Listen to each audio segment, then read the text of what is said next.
Good afternoon, McLean. I'm Karina. And I'm Joe. How are you feeling today, Karina? Pretty relaxed. I bet you'd feel even more relaxed if you had dressed up for comfy day. I completely forgot. The good news is I have 4 more days to make up for it. Next up in our Spirit Week calendars, we have an ice out. Wear blue, white, and any jewelry, ice that you have. Wednesday, take out your sport jerseys. Thursday, stay warm in flannel. Finally, Friday, make sure to wear all black to support our team ahead for our game against Langley. Now to Gabe for more details on our game.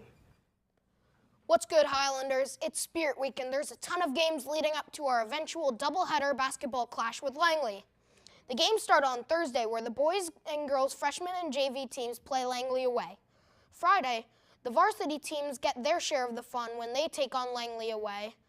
But before we can get to crushing Langley on the basketball court, tomorrow the boys freshman, JV, and varsity teams play George C. Marshall away. The girls teams play Marshall away too. That's all for sports till Wednesday. Let's go get 'em, McLean. Thanks, Gabe.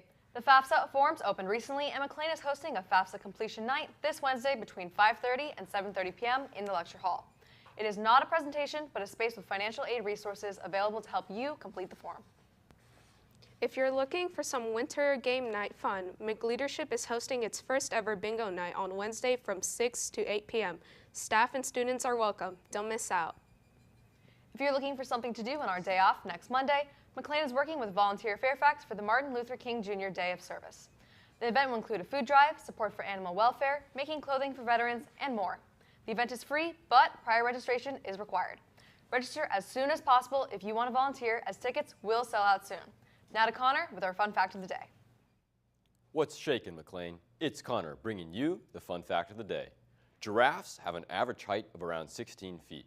For this reason, they are more susceptible to lightning attacks. Giraffes are roughly 30 times more likely to be struck by lightning in their life than humans. I find this phenomenon rather shocking. Back to you, anchors. Wow, Connor. No response strikes me. Speaking of things that leave us speechless, let's check out this video to see what we can expect from the rise in banned books. Book bannings are an increasingly polarizing issue in America, with more attempts to restrict library materials in the last 3 years than the 10 years prior.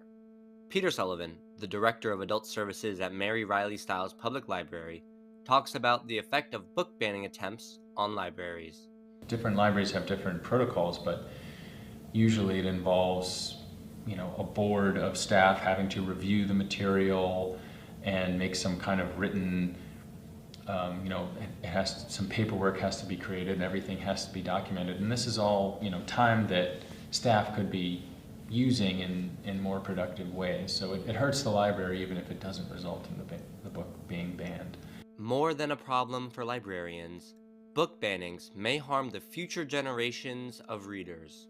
If we keep banning these books, it's going to be a problem because this is an obstacle to learning about ourselves and about the world. And as much as we'd like to live in a bubble because it's what's comfortable for us, that's not how the real world is like. The majority of books being targeted involve gender, sexuality, or race, 3 heavily debated topics. A significant number of them have been banned from libraries and schools, which is a shame because this is very much like silencing the voices of people, especially those who need to be heard the most. From WMHS News, it's Nico Christofferson and Ava Cerezo. We are very fortunate to have hardworking and caring librarians at McLean, and I know the library is in good hands. Speaking of reading, if you ever wanted to read in a different language, join the Spanish Honor Society on January 29th during 100 Time Flex for a discussion of En el tiempo entre las mariposas by Julia Alvarez. You don't need to read the whole book, just try it and come for snacks and fun. Colin, will we ever get snow? It's not looking likely, which is why I lost the jacket. On Monday, today we were having some light cloud cover with highs in the 40s and lows in the 30s, with highs in the 50s and lows in the 40s. Tomorrow, in accompany to some rain. Tomorrow we're going to be getting, on Wednesday we're going to be getting a lot of wind with highs in the 40s and lows in the 30s. And on Thursday we're going to have some highs in the 50s and lows in the 30s with nice clear skies. And finally on Friday we get some rain with highs in the 40s and finally getting below freezing. That's all for your weather. Now back to you, anchors. Well, Colin, looks like my hopes for snow are dashed. That's all for today's show. Be sure to subscribe to our YouTube channel and Instagram for more updates and announcements. Have a mundane Monday, McLean.